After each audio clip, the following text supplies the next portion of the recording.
So, super quick video on medium format colors. As you might have guessed from some of my previous videos, I've been shooting a lot on the Fujifilm GFX 100 RF. More videos to come on this camera, as well as my flash solution, because you need it for low light photography in some situations. Between the RF and the GFX 100 Mark II, the second, which I'm filming on right now, so you can't see it, I've been shooting a lot of Fuji medium format. So I don't know if it's like I'm just getting used to the colors, or like my color preferences are changing because that's what I'm looking at the most. But I was gonna make a video revisiting the comparison between the Hasselblad 55mm and the Fujifilm 55mm. However, I dropped my Fujifilm 55mm and it shattered the filter protector on the front of the lens. My friends at Precision Camera here in Austin, Texas, had a nice filter wrench and were able to get the shattered filter protector, UV filter, off the front of the lens with, I think, no damage to the lens. The lens seems to work fine, which is a great testament to the toughness of Fujifilm lenses. But I wanted to send that lens off for cleaning right away, just in case there were any little dust specks or glass particles in there that would scratch the otherwise unscratched and undamaged lens. So I used the 55mm focal length from the 32 to 64 zoom lens on the Fujifilm GFX 100 Mark II. So this ended up not really being an image quality test, but this is a color test. I had previously compared the two 55mm lenses available for autofocus, quasi medium format digital systems. And you can watch that video. I'll put the link up here, whatever it is. And, what I realized when I was doing that, I was largely using auto white balance. And I think that kind of skewed the results.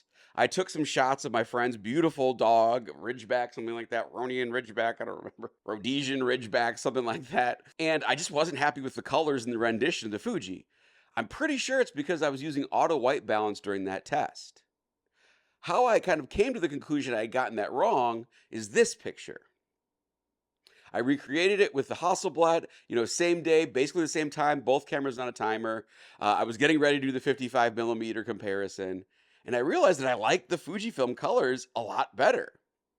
So I don't know if it's because I've been using the Fujifilm GFX system as my main camera system for about a month now, and I'm just kind of getting used to those colors, and my bias is leaning that way.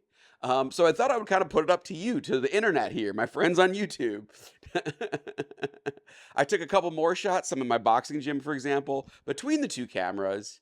And I did it in a way that I set the white balance. So if it was sunshine daytime, I used the daytime setting. If it was in the shade, I used the shade. I tried a custom Kelvin setting. And I think this makes all the difference. I think it really improves the Fuji colors and basically pulls these cameras neck and neck. And maybe I even like the Fuji colors better in some circumstances. Maybe the Hasselblad HNCS Natural Color Science is less about the actual colors and just having a really good auto white balance.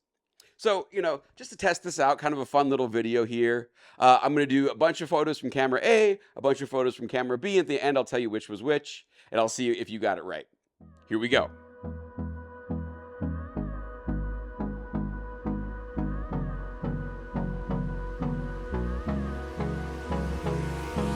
Hold me close till I get up. Time is barely on our side. I don't wanna waste what's left. The storms we chase are leading us, and love is all we'll ever trust.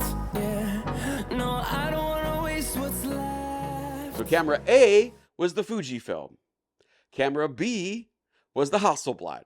Which one did you pick? Which colors did you like better? Are they surprisingly similar once you tweak for white balance properly? Did I just get this wrong in my first test? Let me know your thoughts in the comments below. Like, comment, subscribe, all the good stuff. And I'll see you in the next one. Bye.